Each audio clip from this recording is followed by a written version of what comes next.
대한민국 가장 남쪽에 있는 섬 제주도. 이곳은 국내에서도 많이 찾는 관광지입니다. 서울에서 1시간만 비행기를 타면 도착하니까 가족끼리, 커플끼리 자주 방문하고 있어요. 저 같은 경우에도 1년에 한두 번은 꼭 제주도에 가서 그 해변과 이색적인 분위기를 즐기는데요. 아시다시피 이 여행의 필수 조건 하나가 있습니다. 바로 렌터카. 제주도가 섬 전체에 걸쳐서 동선이 길어요. 근데 대중교통은 좀 빈약하죠. 그래서 차를 빌려서 돌아다니는 게 훨씬 효율적인데요. 오늘 사건은 그 제주도에 방문했던 한 커플에게 벌어진 아주 비극적인 스토리입니다. 안녕하세요. 금요사건 파일을 진행하는 디바제시카입니다. 지난 2019년 11월 10일 새벽 1시 제주도 한림읍 귀덕 사거리 인근 2차선 도로에서 갑자기 굉음이 들립니다. 뚜껑을 열고 질주하던 머스탱 컨버터블 차량이 교통사고를 내고 말았죠. 이 구간이 제한 속도가 50km였어요. 그런데 운전자는 시속 115km까지 페달을 밟았더라고요. 심지어 만취 상태였고요. 결국 차는 인도를 들이받고 멈춰 섰는데 바로 이때 옆에 있던 돌담과 경운기에 충돌합니다. 피해가 가중돼요. 차량의 보닛이 찌그러졌고 차량 우측 엔진룸부터 앞뒤 바퀴까지 심하게 파손되었어요. 룸미러와 블랙박스도 다 떨어져서 나뒹굴었고요. 더 중요한 건 인명피해입니다. 이 차 안에는 젊은 남녀 커플이 타고 있었어요. 그런데 안전벨트를 매고 있던 남성 운전자와 달리 조수석에 있던 여성은 그대로 창밖으로 튕겨나간 상태였죠. 사고가 난 직후 운전자는 당황했는지 우왕좌왕했습니다. 하나둘씩 사람들이 모여들자 119를 불러달라며 소리 질렀고요. 새벽 1시 20분 정신을 잃은 여성이 먼저 구급차로 이송됩니다. 병원에 도착해보니 중증 두부 손상을 진단받았고 곧이어 대수술을 받게 되는데 결국 그녀는 오랜 시간 의식을 회복하지 못했습니다. 그리고 끝내 9개월 뒤 2020년 8월 23일 사망하고 말았죠. 당시 운전자는 32살의 남성 김 씨입니다. 그리고 사망한 여성은 28살 조 씨였어요. 둘은 제주도 여행을 온 연인입니다. 사고 이후 남성 김 씨는 경찰 조사에서 그 경위를 자세히 설명하게 되는데요. 두 사람이 사귄 지 300일 되는 기념으로 제주도 여행을 떠났습니다. 11월 9일 오후에 도착한 직후 렌터카를 빌렸죠. 기왕이면 평소에 타보지 못하는 좀 멋진 차량을 고르고 싶었고요. 그렇게 하루 10만 원을 주고 이게 이제 한국 물가를 생각하면 좀 비싼 거지만 하얀색 머스턴 컨버터블을 선택합니다. 이후 두 사람은 제주도 해안을 따라 드라이브를 즐겼습니다. 그리고 저녁 8시 40분 해변에 앉아서 시원한 밤바다를 즐기게 돼요. 이때 소주도 한 잔 곁들이면서 오붓한 시간을 보내죠. 그런데 갑자기 이 훈훈했던 분위기가 돌변합니다. 남자친구 김 씨가 돌연 너랑 더 이상 만나는 게 힘들 것 같다. 좋은 사람 만나라 라고 눈물로 호소한 거예요. 그러자 여자친구 조 씨는 그냥 지겹다는 듯 먼 산만 바라보고 있었는데요. 사실 이 커플은 굉장히 불안불안한 연애를 이어오고 있었습니다. 특히 남자친구는 좀 술이 들어가면 헤어지자 이렇게 벌써 몇 달째 말하고 있어요. 여자친구가 다독였지만 계속 반복되고 있고요. 300일 기념차 온 여행이잖아요. 근데 또 이 레파토리구나 싶어서 여자친구가 별다른 반응을 보이지 않았습니다. 그저 다 잊고 싶다는 듯 바닷가로 달려가요. 그녀 또한 싸움은 피하고 싶었던 것 같은데요. 그러다 새벽 0시 40분 두 사람은 숙소로 돌아가기 위해 자리를 정리합니다. 이때 운전자 김 씨가 술을 마셨잖아요. 그래서 대리운전을 불러야 정상이에요. 하지만 이들은 서로 운전대를 잡겠다며 실랑이를 하게 되죠. 김 씨에 따르면 이날 여자친구 조 씨는 행여 음주 단속에 걸려서 면허가 취소, 정지되더라도 나는 괜찮다라는 입장을 계속 고수했습니다. 그래서 결국 운전대를 이제 잡게 돼요. 그런데 말과 달리 정작 이제 운전을 해보니까 비틀비틀 불안합니다. 그래서 끝내 숙소로 들어가는 길까지 지나쳐버린 거죠. 여기서 조 씨가 불법 유턴을 감행하거든요.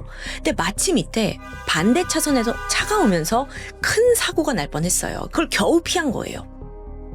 여기서 남자친구 김 씨가 화를 내면서 차를 세워라 소리칩니다. 그래서 5분 만에 운전자가 교체돼요. 근데 사실 둘 다 음주운전인 건 마찬가지죠. 그렇게 다시 운전대를 잡은 김 씨는 돌연 여자친구에게 또다시 헤어지자는 말을 내뱉습니다.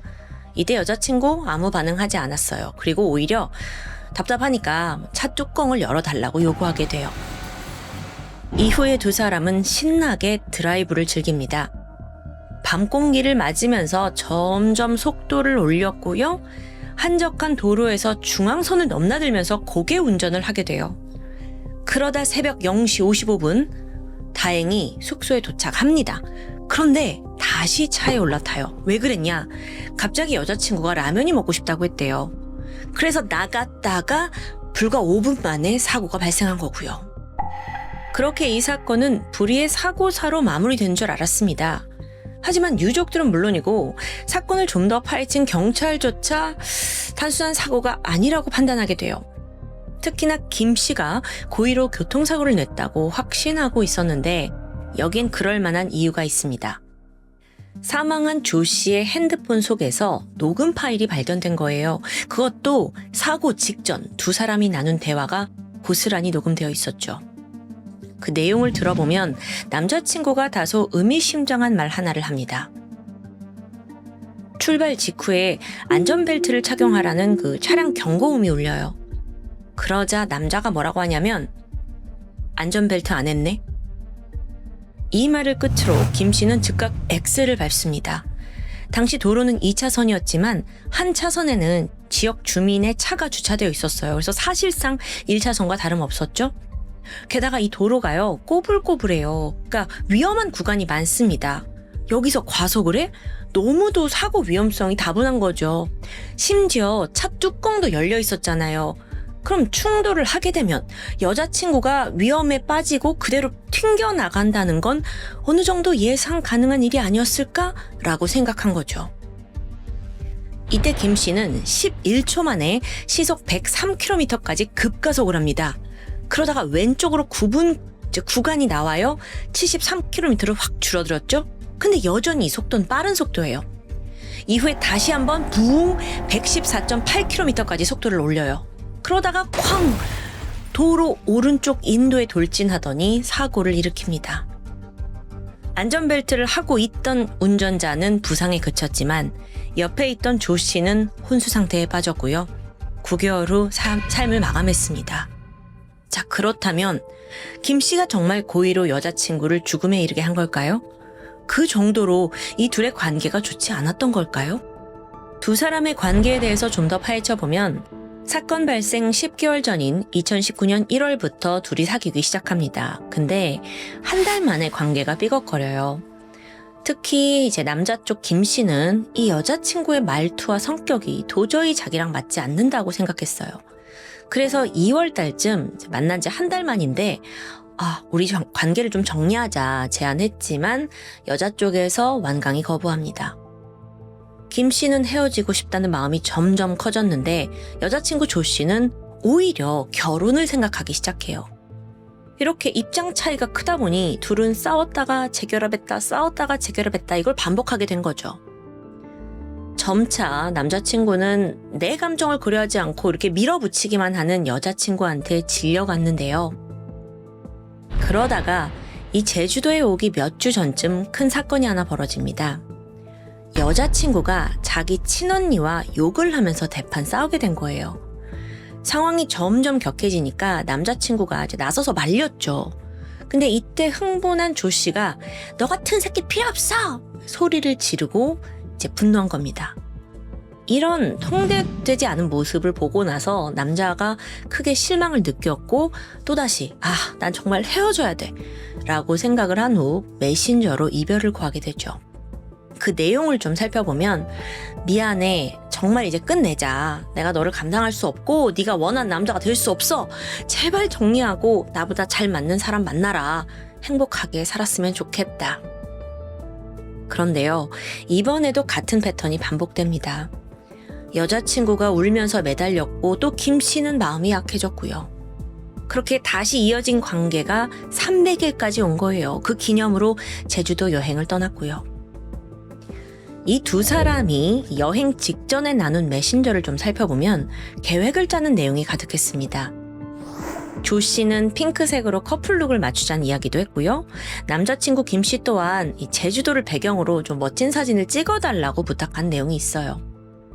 하지만 추후 김 씨에 따르면 정말 이번 여행을 마지막으로 완벽하게 그녀와 헤어질 생각이었다고 말합니다. 그래서 여행에 와서도 이별을 언급한 거예요. 여기에 여자친구가 무시로 일관했고요.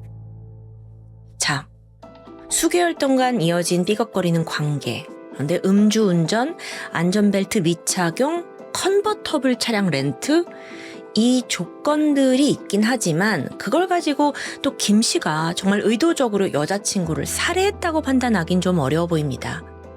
그렇기 때문에 앞서 녹음본에 있던 안전벨트 안 했네? 이 말은 해석에 따라 달라질 수 있어요. 살인 의도를 가지고 있었다면 너무 소름 끼치죠. 그런데 단순 교통사고였다면 그냥 안전벨트 매라 라는 말이 될 수도 있습니다. 그래서 검찰은 어떻게 판단했냐? 검찰은 김 씨를 살인 및 음주운전 혐의로 기소했는데 변호사는 강하게 대응했습니다. 이건 확대 해석에 의한 오류라고 하는 거죠. 2021년 12월 1심 재판이 열렸습니다. 이 사건의 쟁점은 고의성이에요. 그걸 판단하기 위해서 사건 발생 당시 운전자였던 김 씨가 어떤 모습이었냐, 이게 이제 주목을 받게 되는데요. 사고 직후 막 모여든 사람들한테 119 불러주세요 소리쳤어요. 하지만 정작 다친 피해자에게 직접 다가가서 지혈을 하거나 심폐소생술을 하는 응급 조치는 없었습니다. 게다가 이제 그녀가 병원으로 이송된 뒤에 자기도 병원에 따라가기보다는 차량 견인, 공업사 입고 등등 그 처리에 좀 집중하게 되죠. 심지어 병원에도 2번밖에 찾아오지 않았다라고 이제 검찰 측에서는 주장을 하는데 여기에 변호사 측은 주장을 모두 반박합니다. 물론 여자친구가 안전벨트를 차고 있지 않았다는 걸 인지했고 또 운전자도 과속을 한 건 맞아요. 하지만 당시에 술을 마셨기 때문에 사고력이 좀 저하돼서 불의에 발생한 단순 교통사고다라는 주장이었죠. 게다가 변호사는 한 가지 간과했던 부분을 꼬집었습니다. 김 씨 또한 그 차에 타고 있었어요. 이 사건의 피해자라고 볼 수 있어요. 게다가 오픈카였기 때문에 사고가 나면 이 차량이 전복될 위험까지 높아집니다. 그러니까 안전벨트 찼다 해도 이건 대형 사고잖아요. 그래서 만약에 그가 고의로 사고를 낸 거라면 애초에 이런 컨버터블이 아니라 더 안전한 차량을 골랐을 거다라는 주장이었죠. 게다가 한 가지 더. 사고 당시 돌담하고 경운기에 부딪혔다고 했거든요. 근데 여기가 조수석 쪽이 아니라 운전자 쪽에 더 가까웠습니다. 그러니까 이걸 해석해보면 운전자가 자기 목숨을 걸고 이 사람을 살해하려고 이런 식의 교통사고를 냈다는 게 부자연스럽다는 설명이죠. 이뿐만 아니라 전문기관인 국립과학연구소와 제주경찰청 또 도로교통공단 제주지부 관계자들도 자문을 구해보니 고의성을 입증할 증거는 없지 않냐라고 판단합니다. 이어서 김 씨 또한 입장을 밝혔습니다. 사고 직후 심하진 않았지만 자신도 부상을 입었어요. 그리고 그 순간의 어떤 충격, 당황, 두려움, 여러 감정이 밀려오면서 그 당시 이제 말이 한마디 제대로 나오지 못했고 또 자기 핸드폰조차 찾지 못했다고 합니다. 구급대가 도착하기 10분 전 그는 사람들한테 소리를 질렀어요. 그로서는, 김 씨로서는 이게 최선의 선택이었다는 거죠. 또 당신은 그때 수습 처리에만 신경 쓴 거 아니냐라는 검찰 쪽 주장과 달리 현실적으로 생각해보면 여자친구는 이미 병원으로 갔고 그 상황에 자기라도 이 후처리를 해야 하는 건 당연한 거 아니냐라고 주장합니다. 그러면서 억울함을 표현했는데요. 또 한 가지, 앞서 유가족 주장과 달리 여자친구 조 씨가 중환자실에 입원한 후부터 김 씨가 일주일간 자리를 지켰다고 말합니다. 근데 마침 이때 어머니가 지방에 살고 계셨는데 어머니한테 와서 좀 헌혈을 해달라라고 눈물로 호소해요. 실제 동생에게도 후회하는 메시지를 보냈고요. 자책하는 내용도 남아 있습니다. 결국 보다 못한 어머니가 내가 올라가겠다. 내가 대신 병실을 지켜줄 테니 너 모텔에서 하룻밤 좀 쉬고 와라 라고 권했는데 얼마 후에 김 씨가 이제 샤워도 하고 옷도 갈아입고 좀 멀끔한 차림으로 병원에 도착하니 이때부터 유족들의 비난이 쏟아졌다는 거예요. 아니 너는 지금 여자친구가 이렇게 다쳤는데 너 혼자 그럴 정신이 어딨냐? 라는 주장이었죠. 이후 경찰 조사가 시작됩니다. 그러면서 김 씨는 수시로 이제 조사를 받으러 자리를 비우게 됐는데 어쩔 수 없는 상황이긴 하죠. 근데 그것도 유가족 입장에서는 좀 서운하게 보였던 것 같아요. 결국 이후에 이제 이 조 씨가 병원을 옮기게 되는데요. 결국 그 유족들은 김 씨에게 정확한 주소를 알려주지 않았고 그에 따라 면회를 가지 못했다라는 상황을 설명합니다. 그래서 같은 이유로 장례식에도 참석하지 못했고요.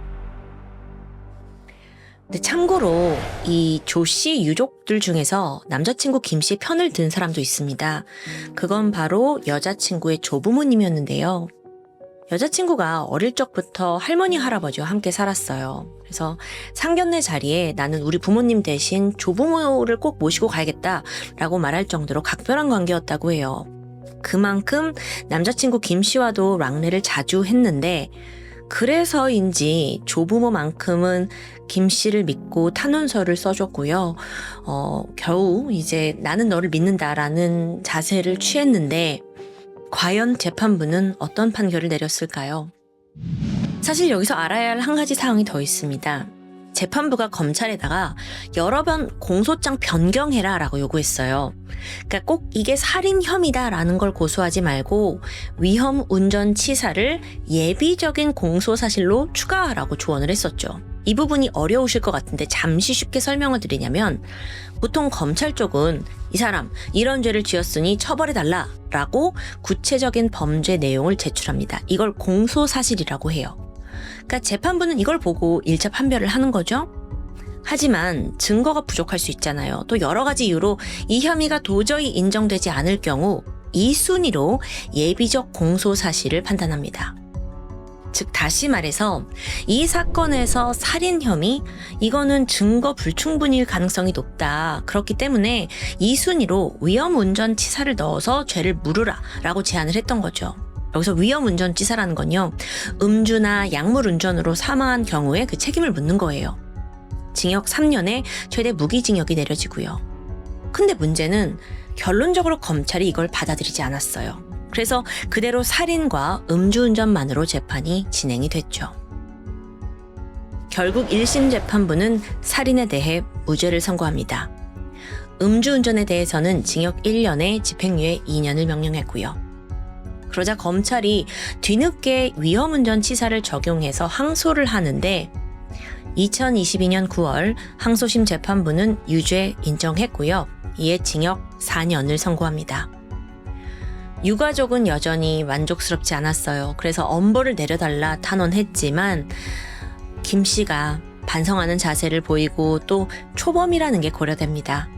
그렇게 2023년 1월 상고심이 기각되면서 형은 확정되었습니다. 사실 저 또한 이 사건을 SBS 다큐멘터리 그것이 알고 싶다를 통해서 본 적이 있습니다. 하지만 결국엔 김 씨가 어떤 판결을 받았는지 그 결말을 모르고 있었는데요.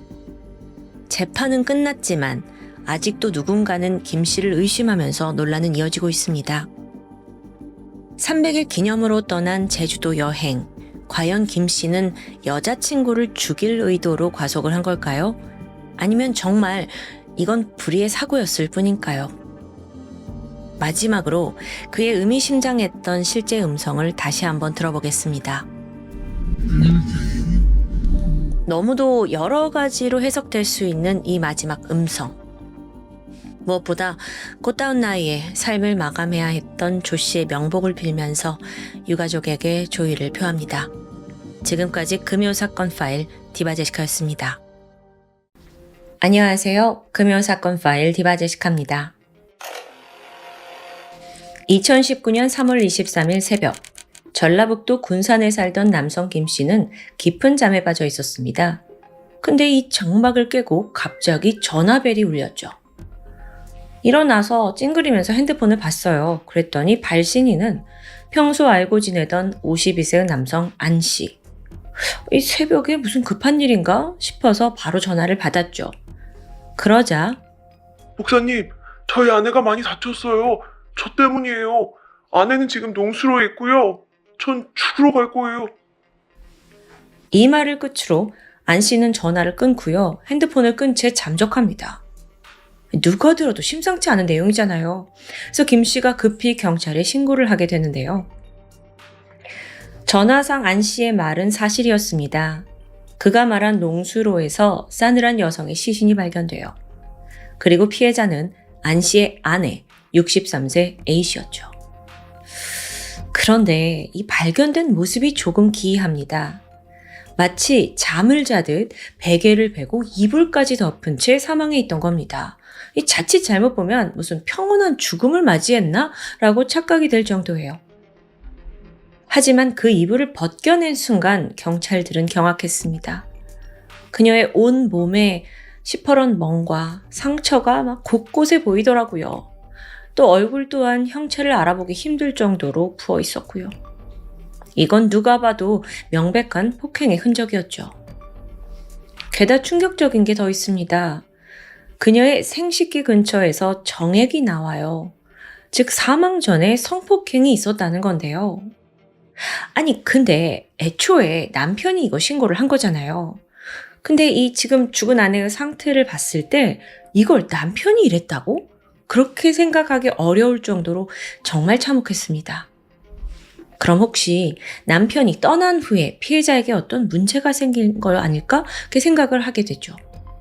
자, 이런 전후 상황을 미처 파악하기도 전에 경찰에게 또 다른 연락이 도착합니다.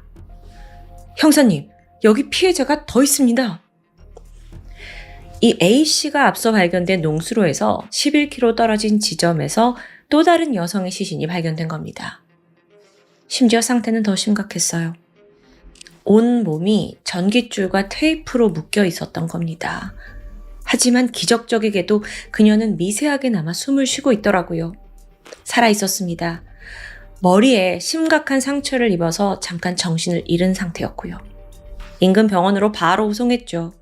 그리고 놀랍게도 생존한 이 여성은 앞서 시신으로 발견된 A씨의 친언니 72살의 B씨였습니다. 자매예요. 병원에서 겨우 의식을 차린 B씨는 뇌 기능이 저하될 정도로 큰 부상을 입었습니다. 하지만 눈을 뜨자마자 더듬거리면서 범인을 지목해요. 저랑 여동생 공격한 건 제부 안 씨입니다. 이 결정적인 증언이 나온 후부터 수사는 급물살을 타게 됩니다. 경찰은 우선 이 안 씨를 찾기 위해서 CCTV를 통해 행방 다 뒤졌고요. 다행히도 불과 3시간 만에 그 위치가 파악됐죠. 충청남도의 한 졸음 쉼터더라고요. 신속하게 경찰이 출동해서 그를 검거하는데 안 씨가 체포되는 순간 바로 자백을 합니다. 예, 제가 아내를 죽였어요. 근데 진짜 일부러 죽인 건 아니에요. 사고라고요. 그게 진실인지는 이제부터 알아봐야겠죠. 일단 안 씨 부부는 이혼 소송 중이었습니다. 별거를 하고 있었어요. 사건 전날인 3월 22일 안 씨가 군산 조촌동에 위치한 아내의 집을 방문합니다. 그리고 이 집에는 언니 B 씨도 함께 있었어요. 자매가 함께요. 이날 남편 안 씨는 아내에게 이러지 말고 집에 돌아와라 라고 강하게 설득합니다. 하지만 아내는 당신이 너무 무섭다 거절을 했고요. 그렇게 두 사람 간 약 30분가량의 말다툼이 이어져요. 그러는 사이에 안 씨는 점점 내가 이렇게까지 부탁하는데도 고집을 안 꺾네? 화가 쌓여갔어요. 그러더니 끝내 주먹을 휘두르기 시작합니다. 그의 무자비한 폭행은 이 60대 아내가 완전히 쓰러질 때까지 계속됐습니다. 그리고 이 집에 지금 언니도 같이 있잖아요. 그래서 언니가 깜짝 놀래가지고 안 씨 팔을 막 잡아당기면서 말렸죠. 근데 언니도 72세입니다. 50대 제부를 제압하기란 불가능했죠. 언니 또한 그대로 바닥에 내동댕이 쳐지는데요. 이때 머리를 부딪혀요. 그러면서 순간 이렇게 몸을 가누기 힘들게 됩니다. 근데 어떻게 해서든지 동생을 지켜야 하잖아요. 그래서 막 필사적으로 기어가서 동생의 몸을 덮어 안게 되죠.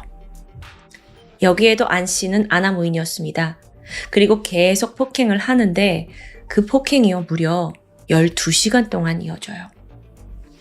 다 끝나고 나니까 언니와 동생 정말 간신히 목숨만 붙어 있는 상태였고요.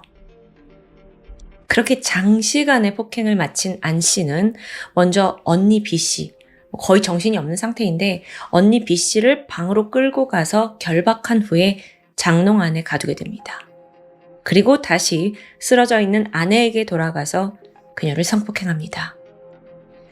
범인은 경찰 조사에서 아니 그때 아내가 잠깐 정신이 돌아왔다. 그래서 우리가 화해를 하는 의미로 성관계를 가진 거다라고 주장을 합니다.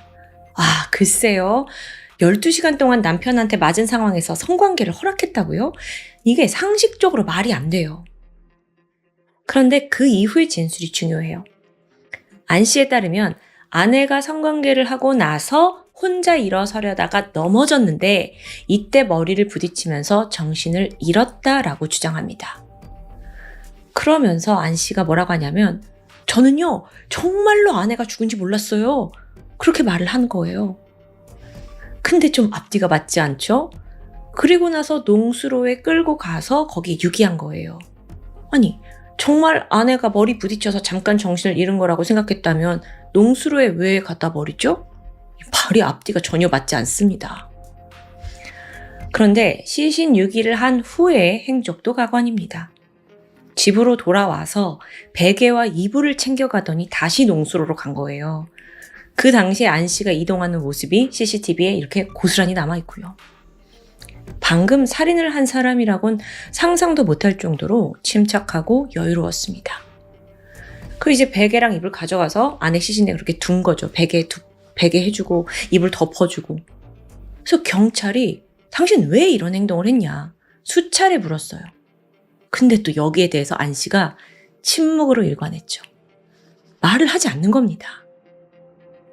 자, 어쨌든 아내를 그렇게 유기한 후에 또 다른 문제가 남아 있습니다. 바로 장롱에 넣어둔 언니였죠. 다시 집으로 돌아갔고 안 씨는 정신을 잃은 B 씨를 꺼내서 다른 지점의 논두렁에 유기한 거예요. 그녀 또한 죽은 줄 알았겠죠. 그리고 나서 갑자기 그 지인, 앞서 등장한 목사님이라는 분한테 전화를 해가지고 아내가 여기 있다. 나는 죽으러 갈 거다. 그 위치를 말해준 겁니다. 왜 그런 연락을 취했냐라는 질문에는 자기는 이미 죽을 각오를 했대요. 그래서 다친 아내를 구해줄 사람을 찾아서 김 씨한테 연락을 한 거다. 좀 궤변 그 자체입니다. 사실 왜 이런 행동을 할까 여러분도 예상이 될 거예요. 네, 가명을 받기 위해 애를 쓰는 거죠. 근데 이게 실제로 먹혔어요. 사건을 수사한 경찰은 안 씨가 일단 지인에게 자수를 했잖아요. 그 점도 인정을 했고 그러면서 죄목이 살인이 아닌 상해치사로 판단하게 됩니다. 그러던 2019년 8월 돌연 안 씨의 죄목이 살인 및 친족 강간으로 바뀌게 됩니다. 그리고 그것의 발단은 청와대 국민청원 게시판에 올라온 한 게시글로부터 시작됐죠. 그 작성자가 누구였는 줄 아세요? 놀랍게도 범인 안 씨의 친딸 가명 미선 씨였습니다. 미선 씨가 뭐라고 올리냐면 아빠가 새엄마를 살해한 건 우발적인 사고도 상해치사도 아닌 계획적인 살인입니다. 라고 딱 올린 거예요. 자, 우선 이 미선 씨라는 사람 가명입니다. 그녀는 안 씨가 첫 번째 아내와의 사이에서 낳은 딸입니다. 그녀의 친엄마는 7년간 남편의 지독한 가정폭력에 시달렸어요. 결혼 전엔 몰랐는데요. 어느 날부터 너 왜 내 말 안 듣냐? 라는 이유로 손찌검이 시작됐고요. 그게 점점 거세지더니 끝내 주먹을 휘둘러요. 폭행의 수위는 날이 갈수록 높아졌습니다. 어느 정도였냐면 주먹이 아니라 칼로 아내를 찌르기까지 했고요. 또 여기에 성적인 고문까지 일삼습니다. 심지어 자기 이름을 몸에다 문신으로 새기게 해요. 정말 너무도 가혹한 날들이 이어졌고 끝내 미선 씨의 어머니는 가출을 했죠. 안 씨는 아내가 떠나자 길길이 날뜁니다. 그러더니 그 분노가 돌연 어린 자식들에게 향했어요. 미선 씨와 그녀의 언니는 3개월이 넘도록 지독하게 학대를 당했죠. 어느 날은 이 아버지란 인간이 자식들을 매달아 두고 구타한 적도 있다고 해요. 머리에서 피가 나고 피부가 찢어졌지만 아버지는 아랑곳하지 않고 그냥 죽도록 패기만 하는 겁니다. 정말 지옥 같은 시간이었겠죠. 시간이 좀 지나면서 안 씨가 재혼을 합니다. 2번째 결혼이죠. 근데 이게 어떻게 가능한가 싶은데 폭력성을 잘 숨긴 것 같아요. 이제 연애할 때는요. 여하튼 2번째 아내도 곧이어 폭행을 당했고 머지않아 그녀도 가출해요. 그러면서 또 분노는 남아있는 딸들에게 향했죠. 그러니까 이게 쉽게 말해서요. 아내가 있을 때는 아내한테, 아내가 없을 때는 아이들한테 이 폭행이 가해지는 겁니다. 근데 때리는 이유는 항상 같아요. 감히 내 말을 거역해? 네가? 이런 이유예요. 그렇게 2번째, 3번째, 무려 4번째 아내까지 바뀌었고요. 그 사이에 태어난 6명의 자식들 또한 지속적으로 학대에 노출되면서 성장합니다. 와, 근데 여러분 더 충격적인 게 있습니다. 이 사람 가정폭력만 저지른 게 아니더라고요. 2001년부터 2009년까지 약 8년간 경상북도 영주와 경기도 일대를 돌아다니면서 젊은 여대생, 주부까지 총 6명을 연쇄 성폭행한 전과가 있습니다. 더러워 죽겠어 아주. 이 사건으로 체포가 됐죠. 그래서 8년형을 살았고 2008년 3월에 출소를 합니다. 그리고 불과 1년도 채 지나지 않아서 5번째 아내 A씨를 살해한 겁니다. 와.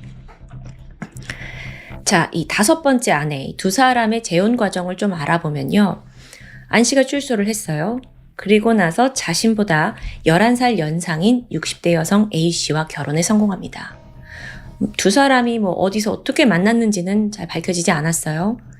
근데 사실 이때 안 씨는요, 성폭행 전과가 있잖아요. 그래서 전자발찌를 착용하고 있었거든요. 그러니까 아내 A씨도 이걸 모르지 않았을 거예요. 그러니까 그의 과거를 어느 정도 품은 것 같아요. 어쨌든 결혼을 했고 2사람은 처음엔 단란한 가정을 만들었나 싶었습니다. 남편은 자상했고 A씨도 행복을 느꼈고요. 근데 그게 고작 1달도 가지 못해요. 어느 날 갑자기 안 씨가 야, 너 다른 남자랑 잤냐? 뜬금없이 지금 신혼 1달 차인데 아내한테 바람을 폈냐고 추궁하는 겁니다. A씨도 황당했죠. 그래서 아니다 라고 말을 하지만 안 씨가 전혀 믿질 않아요. 아니 어쩌면 진실이 중요한 게 아니라 그냥 아내를 때리기 위한 구실이 필요한 건 아닌가라는 생각도 듭니다.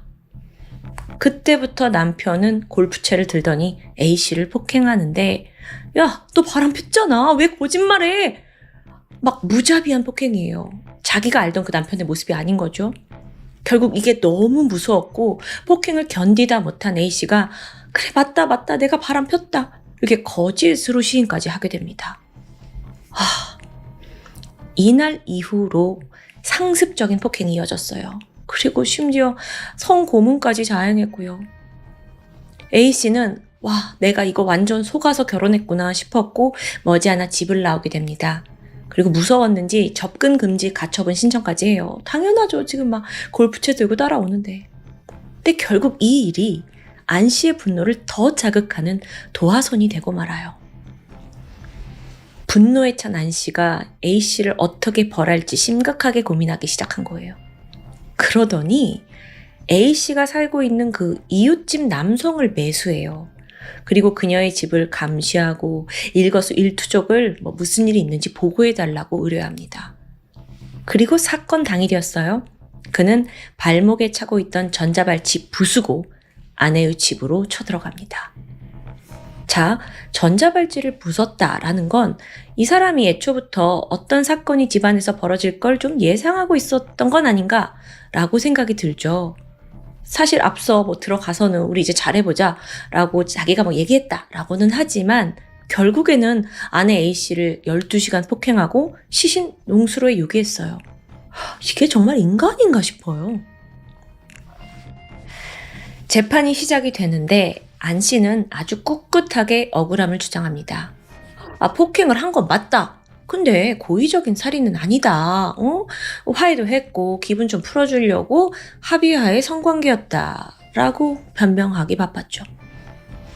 하지만 이때 오히려 그 친딸이 청원 글을 올리게 되면서 분위기가 반전된 겁니다. 범인의 추악한 민낯이 까발려졌고요. 그러면서 1심 재판부는 와, 안씨 너 진짜 반성 안 하는구나. 너 가명의 소지 절대 없어. 하면서 그에게 무기징역을 선고해요. 항소를 하긴 했지만 2심 또한 원심과 마찬가지로 무기징역을 선고합니다. 현재 그는 차디찬 교도소에서 복역 생활을 이어가고 있는데요.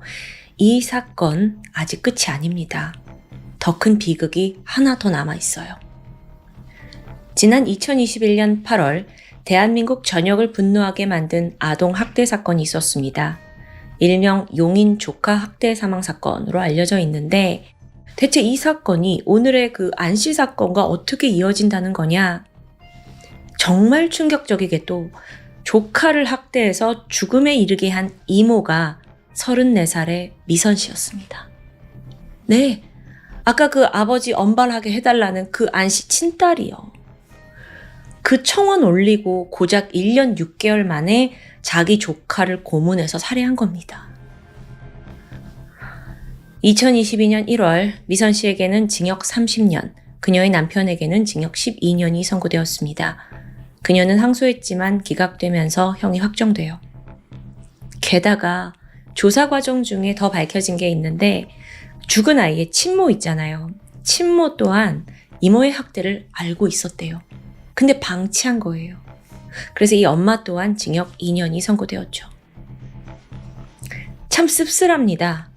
가정폭력을 일삼던 아버지를 비난하면서 벌을 받아야 한다라고 말하던 딸이 아동학대 사건의 주범이 된 정말 기가 막힌 상황입니다.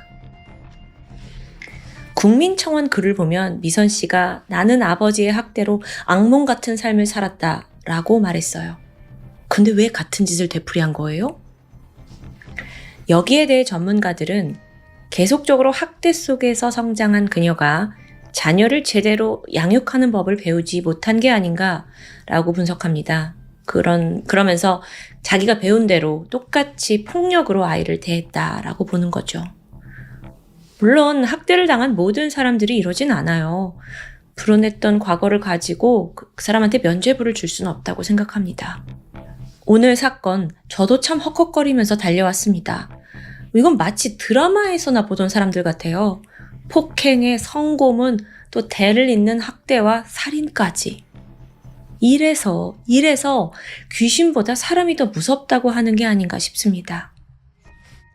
비록 이렇게 살벌한 세상 범죄사를 듣고 계시지만 여러분만큼은 평온한 하루를 보내셨으면 합니다. 지금까지 금요사건 파일 디바제시카였습니다.